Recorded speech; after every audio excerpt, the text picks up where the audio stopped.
ଏଇ କଣ ଶିକ୍ଷାର ମାନଦଣ୍ଡ ନା ଏହା ମାପଦଣ୍ଡ ନା ଆମେ ଶିକ୍ଷା ଗୋଟେ ଆଗକୁ ନେଇ ଯାଇଛେ?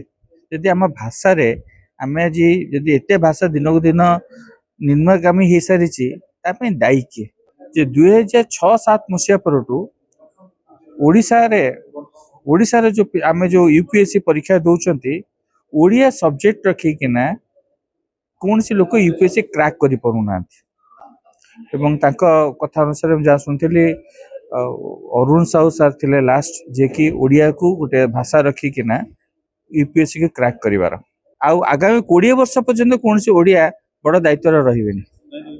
ଓଡ଼ିଶାରେ ଲୋକ ନାହାନ୍ତି ଆଜ୍ଞା, ଓଡ଼ିଆ ଲୋକ ଆପଣ ଦେଖନ୍ତୁ ୟୁପିଏସସି କେତେ ଜଣ ଓଡ଼ିଆ କ୍ରାକ୍ କରୁଛନ୍ତି। କିନ୍ତୁ ଏଇ ଯୋଉ ବହି ବିଭ୍ରାଟକୁ ନେଇକି ଆଜିର ଯୋଉ ସମ୍ମିଳନୀ ଚାଲିଛି, ଅନେକ ଆଲୋଚନା କରାଯାଉଛି, ଆପଣଙ୍କର ମତରେ କଣ? ବହି ବିଭ୍ରାଟଟା କଣ କେମିତି ଦେଖୁଛନ୍ତି? ଦେଖନ୍ତୁ, ଶିକ୍ଷାନୀତି ଭାରତ ବର୍ଷରେ ଗୋଟିଏ ହବ, ଏହା ଆମର ଅଭିଭାବକ ମହାଶୟଙ୍କ ବହୁତ ଦିନରୁ ଦାବି କରିଆସିଛି। ପ୍ରଶ୍ନ ଉଠେ ଯେ ଏ ବିଭ୍ରାଟ ପାଇଁ ଦାୟୀ କିଏ? ଏବେ ଯୋଉ ଆଜି ଆଲୋଚନା ଚକ୍ର କରୁଥିଲୁ, ସେ ଆଲୋଚନା ଚକ୍ରରେ ଆମେ ବହୁତ ବୁଦ୍ଧିଜୀବୀଙ୍କୁ ଡାକିଥିଲୁ, ବହୁତ ଜ୍ଞାନୀ ଗୌରବୀ ଯୋଉମାନେ ଆମ ରାଜ୍ୟ ପାଇଁ ଗୋଟେ ମଣ୍ଡିତ ଚେହେରା, ତାଙ୍କୁ ଡାକିଥିଲୁ। ସମସ୍ତଙ୍କର ଗୋଟିଏ ପ୍ରଶ୍ନ ଥିଲା, ଏ ଯୋଉ କମିଟି ଫର୍ମ କରାଯାଇଥିଲା କାହାକୁ ପଚାରି କରାଯାଇଥିଲା? ଆମେ ସମସ୍ତେ କହୁଛୁ ଯେ ଯୋଉ ବର୍ତ୍ତମାନ ଯୋଉ ହେଇଛି ଗୋଟେ ଆରଏସଏସ ବ୍ୟାକଗ୍ରାଉଣ୍ଡର ଶିକ୍ଷା ମଣ୍ଡଳୀକୁ ନେଇ କରାଯାଇଛି। ଏହା କଣ ଶିକ୍ଷାନୀତିରେ ଲେଖା ଥିଲା? ଯଦି ଆମେ ଆମର ଯୋଉ ଜ୍ଞାନୀ ପୁରୁଷ ମାନଙ୍କୁ ଅସମ୍ମାନ କରିବୁ, ତାଙ୍କର ମାର୍ଗଦର୍ଶନରେ ଆମେ ଆଜି ଯଦି ନ ମାନିବୁ, ନିଶ୍ଚିନ୍ତ ଗୋଟେ ଅବନତି ହବ ହିଁ ହବ। ମତେ କିଛି ଦିନ ପୂର୍ବେ ଆମର ଜଣେ ଆଇପିଏସ୍ ଅଫିସର ଥିଲେ, ପ୍ରିୟଦର୍ଶୀ ଭାଇ, ପ୍ରିୟଦର୍ଶୀ ଭାଇ, କିଛି ଦିନ ପୂର୍ବରୁ ଆମେ ଗୋଟେ ଆଲୋଚନା ଚକ୍ରରେ ସେ ଥରେ କହିଥିଲେ ଯେ 2006-07 ପରଠୁ ଓଡ଼ିଶାରେ ଯୋଉ ଆମେ ଯୋଉ ୟୁପିଏସସି ପରୀକ୍ଷା ଦଉଛନ୍ତି, ଓଡ଼ିଆ ସବଜେକ୍ଟ ରଖିକିନା କୌଣସି ଲୋକ ୟୁପିଏସସି କ୍ରାକ୍ କରିପାରୁନାହାନ୍ତି। ଏବଂ ତାଙ୍କ କଥା ଅନୁସାରେ ମୁଁ ଯାହା ଶୁଣିଥିଲି, ଅରୁଣ ସାହୁ ସାର୍ ଥିଲେ ଲାଷ୍ଟ, ଯିଏକି ଓଡ଼ିଆକୁ ଗୋଟେ ଭାଷା ରଖିକିନା ୟୁପିଏସସି କୁ କ୍ରାକ୍ କରିବାର। ମୋର ପ୍ରଶ୍ନ ଉଠେ ବିଗତ ସରକାର ଏବଂ ଆଜିର ସରକାରକୁ, ଏଇ କଣ ଶିକ୍ଷାର ମାନଦଣ୍ଡ ନା ଏହା ମାପଦଣ୍ଡ ନା ଆମେ ଶିକ୍ଷା ଗୋଟେ ଆଗକୁ ନେଇ ଯାଇଛେ? ଯଦି ଆମ ଭାଷାରେ ଆମେ ଆଜି ଯଦି ଏତେ ଭାଷା ଦିନକୁ ଦିନ ନିମ୍ନଗାମୀ ହେଇସାରିଛି, ତା ପାଇଁ ଦାୟୀ କିଏ?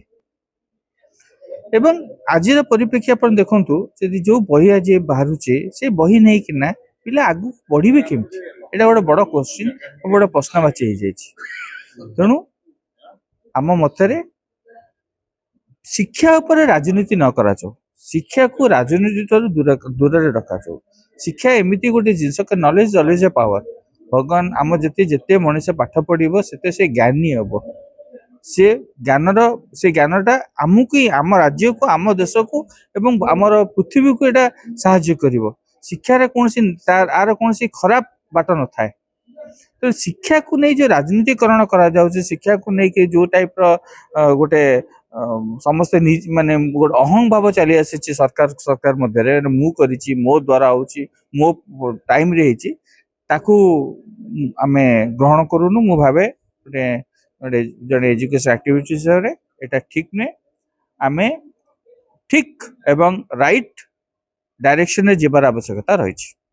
ସତରେ କଣ ଆମ ଓଡ଼ିଆ ଇଏକୁ ନେଇକି, ଶିକ୍ଷାନୀତିକୁ ନେଇକି ଏଇ ଜଣେ ଆଇପିଏସ୍ ମାନେ ଜଣଙ୍କ ଛଡା ଆଉ ଅଧିକ ହେଇନାହାନ୍ତି?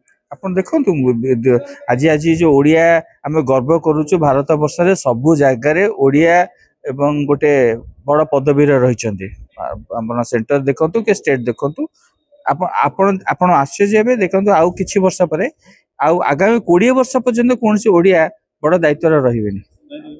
ଓଡ଼ିଶାରେ ଲୋକ ନାହାନ୍ତି ଆଜ୍ଞା, ଓଡ଼ିଆ ଲୋକ ଆପଣ ଦେଖନ୍ତୁ ୟୁପିଏସସି କେତେ ଜଣ ଓଡ଼ିଆ କ୍ରାକ୍ କରୁଛନ୍ତି।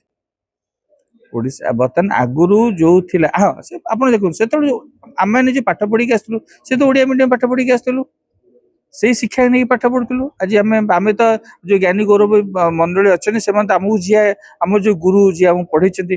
ଆପଣ ଦେଖନ୍ତୁ, ବର୍ତ୍ତମାନ ଯଦି ଆମେ ଏତେ ଶିକ୍ଷାକୁ ବଢେଇ ଦେଇଛୁ ଏବଂ ଆମେ ଯୋଉ ଇଂଲିଶ ମିଡିୟମ ସ୍କୁଲକୁ ଅଧିକା ନେଇ ଆସିଛୁ, ତ ସବୁ ହଉଛି ତାହେଲେ କାହିଁକି ଆମେ ଆମ ଲାକିଂଟା କୋଉଠି ରହିଛି? ତାହେଲେ ଆମେ କାହିଁ ଆଜି କ୍ରାକ୍ କରିପାରୁନୁ? ଆମେ ୟୁପିଏସସି କାହିଁ କ୍ରାକ୍ କରିପାରୁନୁ?